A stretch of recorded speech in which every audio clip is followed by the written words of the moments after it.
উত্তৰাখণ্ড আৰু গুজৰাটৰ পাছত UCC বলবৎ কৰা দেশৰ তৃতীয়খন ৰাজ্য হ'ব অসম। এই UCC মানেনো কি বাৰু?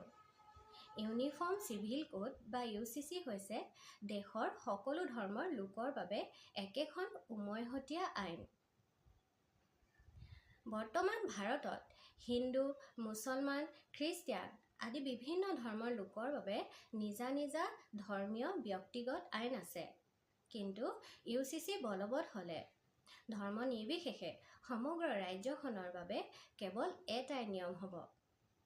ইয়াৰ ফলত হ'বলগীয়া পৰিৱৰ্তনসমূহ হৈছে ধৰ্ম নিৰ্বিশেষে এজন পুৰুষে কেৱল এবাৰহে বিয়া কৰাব পাৰিব। অৱশ্যে এই আইন বলবৎ হোৱাৰ পূৰ্বে হৈ যোৱা বহুবিবাহ এই আইনৰ আওতাত নপৰে। বিবাহ বা বিবাহ বিচ্ছেদৰ তথ্য 60 দিনৰ ভিতৰত চৰকাৰীভাৱে পঞ্জীয়ন কৰাটো বাধ্যতামূলক হ'ব।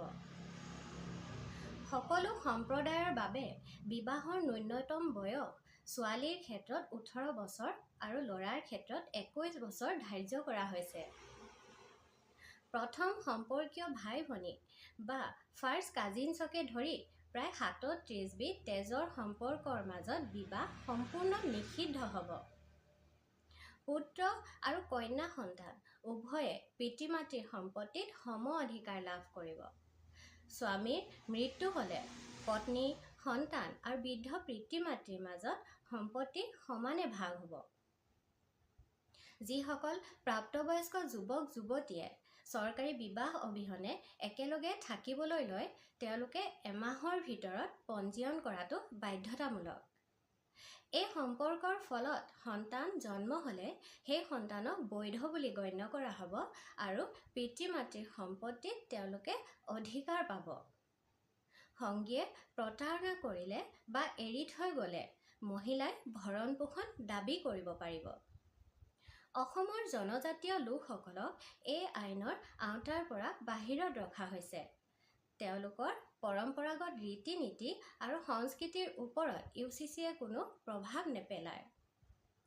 শেহতীয়াকৈ অসম বিধান সভাত বিৰোধী দলসমূহৰ তীব্ৰ বিৰোধিতা সত্ত্বেও এই বিধেয়কখন গৃহীত হয়।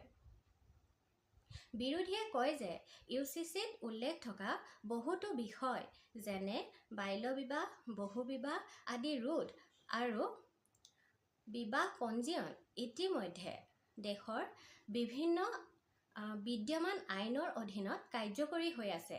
গতিকে নতুনকৈ এই আইনখন অনাৰ কোনো বিশেষ কাৰণ নাই।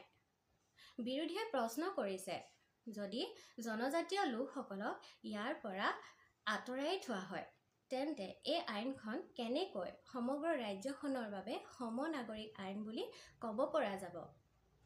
তেওঁলোকে অভিযোগ কৰিছে যে মানুহৰ ধৰ্মীয় ব্যক্তিগত ৰীতি-নীতি, বিবাহ আৰু উত্তৰাধিকাৰ সূত্ৰৰ দৰে ব্যক্তিগত বিষয়ত চৰকাৰে হস্তক্ষেপ কৰাটো গণতান্ত্ৰিক নহয়। বিৰোধীৰ প্ৰতিবাদৰ উত্তৰত অসমৰ মুখ্যমন্ত্ৰী ডক্টৰ হিমন্ত বিশ্ব শৰ্মাই কয় যে UCC কোনো বিজেপিৰ এজেণ্ডা নহয়। ই সংবিধানৰ 44 নং অনুচ্ছেদৰ ওপৰত আধাৰিত। ধন্যবাদ।